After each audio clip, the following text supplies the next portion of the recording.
আগামী কয়েকদিন মোটামুটি দেখতে পাচ্ছি যে তেমন একটা পরিবর্তনের সম্ভাবনা নাই, বরং অথবা আগামী 2 দিন বা 3 দিন তাপমাত্রা সারা দেশে কিছু না কিছু বাড়তে পারে। কিছু জায়গায় দিন এবং রাতের তাপমাত্রা সামান্য বাড়তে পারে, কিন্তু লোকালি হয়তো বা কিছু বৃষ্টি হতে পারে, সেটা সিলেট, ময়মনসিংহ অথবা চট্টগ্রামে। তো সিলেটে প্রায় প্রত্যেকটা দিনই বৃষ্টির সম্ভাবনা আছে অন্যান্য ডিভিশনের তুলনায়। আর হিটওয়েভ যেটা চলছে, আমরা হয়তো বা পূর্বাভাস দিতে পারি কিংবা আমরা আশা রাখতে পারি যে আগামী যে 10-12 দিন আমাদের এপ্রিল মাসে বাকি আছে, হয়তো বা হিটওয়েভ বেশিরভাগ জায়গাতে অব্যাহত থাকতে পারে। কিছু কিছু জায়গায় কমে আসতে পারে, লোকালে কিছু বৃষ্টিপাত হয়, আবার সেটা হয়তো বা সেই জায়গায় হিটওয়েভ আসতে পারে।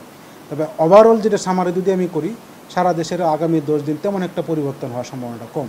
কারণ কি, বাংলাদেশের লোকালি বৃষ্টির সম্ভাবনাটা কম, এবং বাংলাদেশের পশ্চিমাংশে যে ভারতের যে রাজ্যগুলো আছে সেখানে বৃষ্টিপাতের সম্ভাবনাটা একটু কম।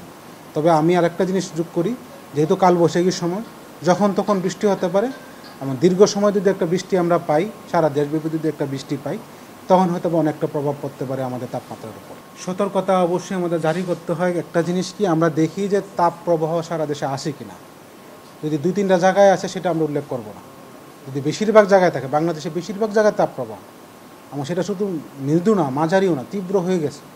যদি 42-এর বেশি উঠে সেটাকে আমরা অতি তীব্র বলবো, তখন সেটা আরও ডেঞ্জার পর্যায়ে চলে যাবে। এখন আমি যদি দেখি যে সামনের 2 দিন 3 দিন মোটামুটি এই অবস্থা থাকতে পারে, তখন একটা ওয়ার্নিং ইস্যু আমাকে করতে হয়। সেটা আমার রুলস এবং রেগুলেশনের মধ্যে পড়ে। তো 3 দিনে আমরা সব এক্সটেন্ড করি, অনেক সময় আমরা 5 দিনও দিতে পারি, অনেক সময় 7 দিনও দিতে পারি। আমাদের যদি সকাল কিংবা বিকালে পূর্বাভাস দেখেন, সেখানে আমরা 8 দিনের পূর্বাভাস রাখি। 8 দিনের পূর্বাভাস থেকে আমরা ধারণা করতে পারি যে হিটওয়েভ ওয়ার্নিংটা 3 দিন থাকবে না বেশি থাকবে। আমরা 3 দিনের পূর্বাভাস টোটালি উল্লেখ করে দিই, এবং 5 দিনের একটা এক্সটেনশন দিই। 3 দিনই আমরা উল্লেখ করি মোটামুটি যে তাপমাত্রা যে অবস্থায় আছে হয় অপরিবর্তনীয়, নাহলে সামান্য বাড়তে পারে। 5 দিনে আমরা উল্লেখ করি অনেক সময় যে নো মার্ক চেঞ্জ কিংবা সামান্য পরিবর্তন হতে পারে, অথবা অপরিবর্তনীয় থাকতে পারে।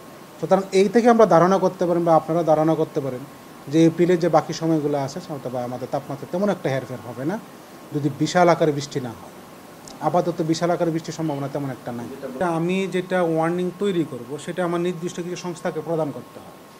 আমি কৃষিকে প্রদান করব, আমি দুর্যোগকে প্রদান করব, আমি বিভিন্ন ধরনের ডিভিশনাল যে ডিস্ট্রিক্ট ডিসিওপি যেগুলো আছে, তারা হয়তো বা আমাদের যে মেসেজটা পাবে, তাদের কাজ হলো সেটা লোকালি ডিসিমিনেট করা।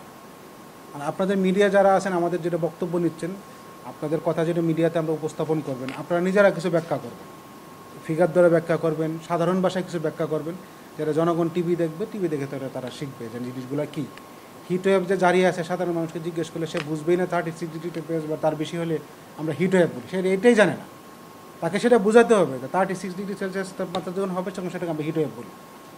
তো হিটওয়েভটা যে জারি থাকে, আগে তাকে বুঝতে হবে যে হিটওয়েভটা কী, তাপ প্রবাহটা কী, সেটা তাকে বুঝতে হবে। আমাদের অ্যাকচুয়াল টেম্পারেচারটা কী সেটা বুঝতে হবে, ফিলিং টেম্পারেচারটা কী সেটা বুঝতে হবে। সবাই তো সেটা বুঝবে না, সবাই বুঝে যে গরম গরম গরম। তা তাপ প্রবাহটা জিজ্ঞেস করে সেটা সে বুঝবে না। সুতরাং সেটা বোঝাইতে হবে আমাকে, আপনাকে, যারা মিডিয়া আছে, জনসাধারণ যারা সেটা জিনিসটা বুঝি, জনসাধারণকে যেটা বোঝাতে হবে।